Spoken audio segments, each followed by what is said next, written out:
Hello, everybody. Happy day today. Whatever day you're watching this, I want to welcome you back and thank you for joining me.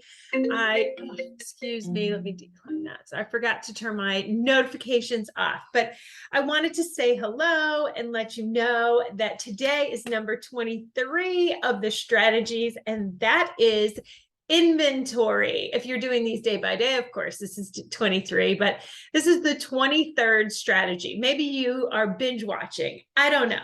Either way, or maybe you haven't watched one in a week, whatever it is. So thank you for listening and watching and going through these, and I hope you're finding them helpful. But today is inventory, and it's taken inventory of what you have in your life, tangible and intangible. And what do I mean by that? That you should have a good idea. That word should, I don't know why I don't like it. Please have a good idea of your finances, right? Your assets. You definitely want to know where you stand. It's the only way you can move forward in that area. And so many of us have good habits around a budget.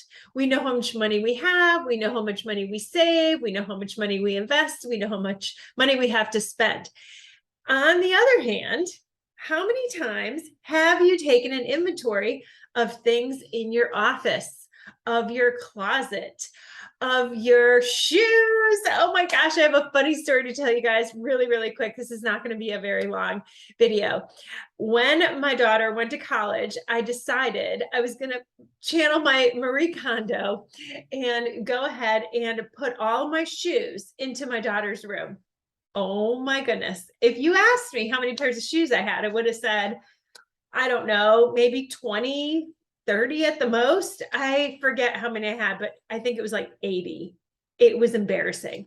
And it was one of those things where I thought, how in the world did I have this many pairs of shoes? But I took them from all over. I took my winter boots from the laundry room. I took shoes that I had inside these little cubbies. I took my sandals. I'd have shoes but in my closet and behind the door and behind the laundry door. Oh my gosh, I had shoes everywhere. Oh my goodness. Such an awakening for me on how many pairs of shoes I had.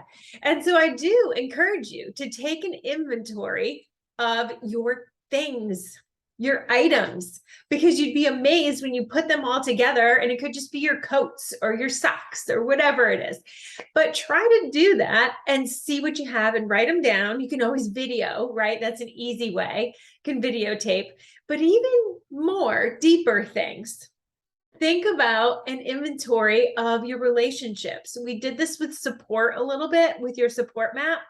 But think about the relationships that you have in your life. And this is great journal stuff.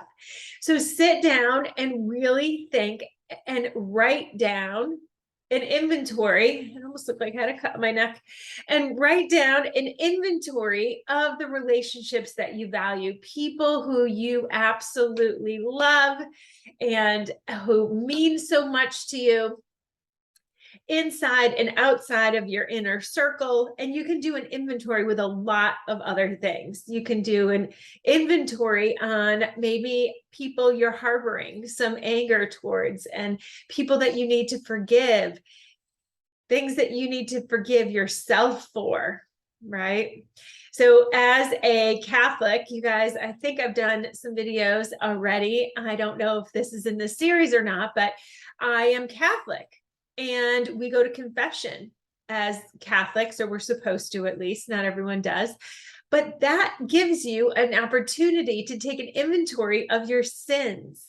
And it's a wonderful opportunity, in my opinion, because it makes you, number one, pay attention.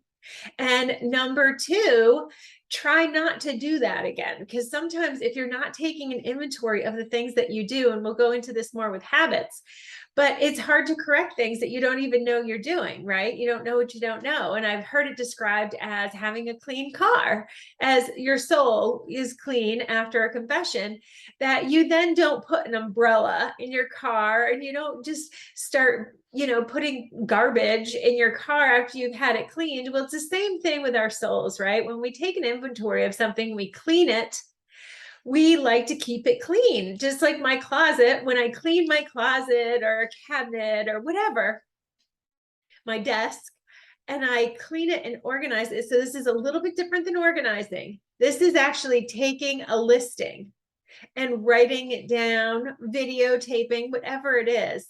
But make sure you're keeping an accurate inventory of these things. The love in your life, the support, that was one of them that you just did. And you can write that down. Maybe you didn't include some things in there, and you can do that. And so make sure you have a good inventory of your finances, your assets, right, and your debts. Make sure you know where you stand in terms of your finances, how much you're spending on things. Also, your things, your tangible things, your computers, your mouse, whatever it is. Try to, not exactly, I'm not going to write down, I have 864 pieces of loose leaf paper. Of course not. But in general, it is really good to know what you have and where it is, right? Part of kind of organizing, these are going to be all come together. And most importantly, relationships and the love of in your life, and maybe it is the love of your life. But really write that down and take an inventory of your tangible and intangible things. So thank you for watching. Liz Royce with 52 CEOs. I hope this strategy helps you and you're having a wonderful day. I'll see you on the next video.